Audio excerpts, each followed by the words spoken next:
brothers. See what they tried to do to Reverend King? Burn his house down, kill his family. They want to take his life. And for what? For trying to see that justice is done for Negroes.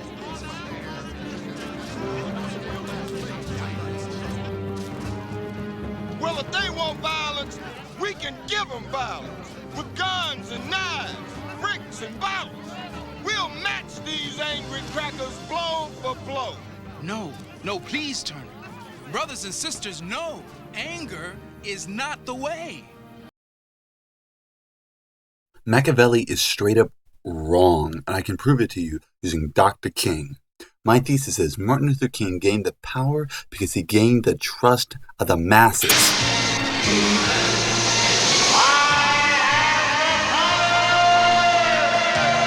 To understand where King's power from, you gotta look back into his past. He got his master's degree from Morehouse College in theology and then went to go preach with his daddy at Ebenezer Church in Atlanta. There he learned to be a prominent speaker in Atlanta. But it was not his speaking engagements that it was his biggest accomplishment in Atlanta. There he formed the SCLC, the Southern Christian Leadership Convention.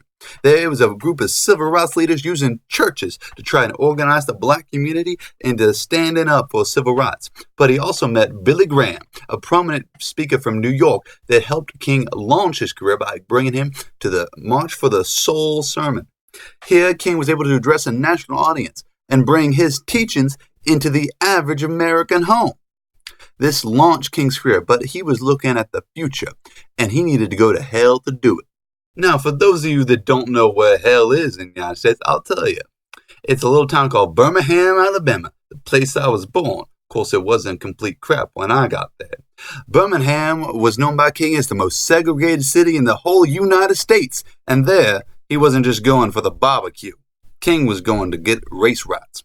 Now, Birmingham was known as Birmingham because of several bombings that had happened at Christian churches. But the man behind it all was called Bull Connors. Doesn't he just look like someone's pappy? Bull Connors was the head of Birmingham Public Safety, and man, was he a mean old copperhead snake. Connors' policy was, we gonna fill the jails, and his first arrest was with Dr. King. He arrested Dr. King on Good Friday, and the press had a field day criticizing him.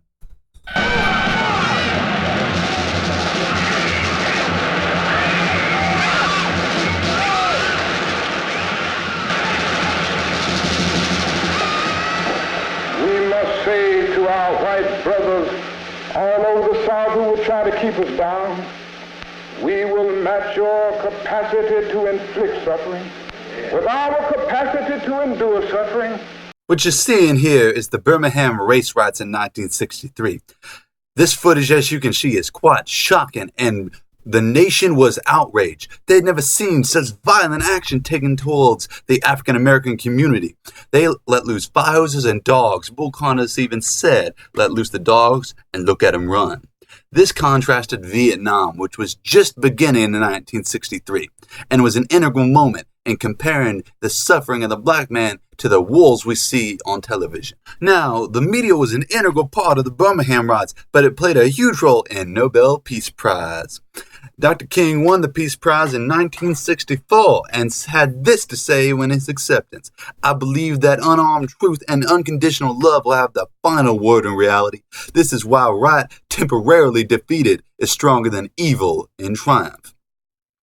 This was King's biggest breakthrough and put him in trust of the masses. Now, while many people enjoyed King, King of course had his black contractors, particularly in Malcolm X.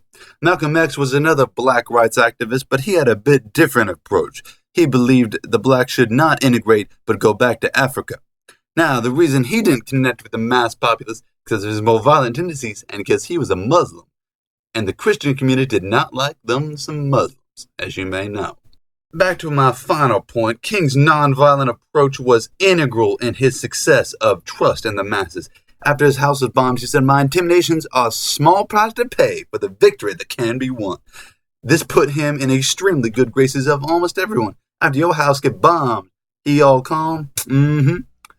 But the March on Washington might be my personal favorite King's accomplishments.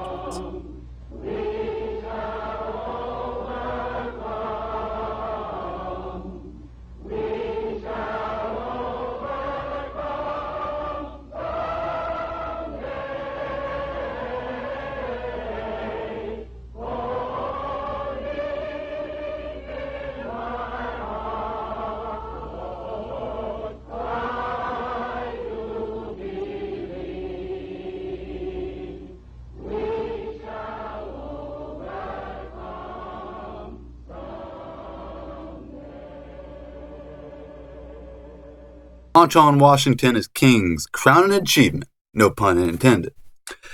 The March on Washington represented everything about King's movement that was good: the cold nation, the peaceful protest, and the mass trust. King was able to organize such a massive event, the largest in American history, I might add, due to the fact that he had the trust of the masses in him. Not just the trust of the coloreds, but the whites as well. He was able to unify a nation under one cause, and that is King's greatest power. His ability to gain trust of people through his nonviolent commitment, his religion, and his peaceful protest.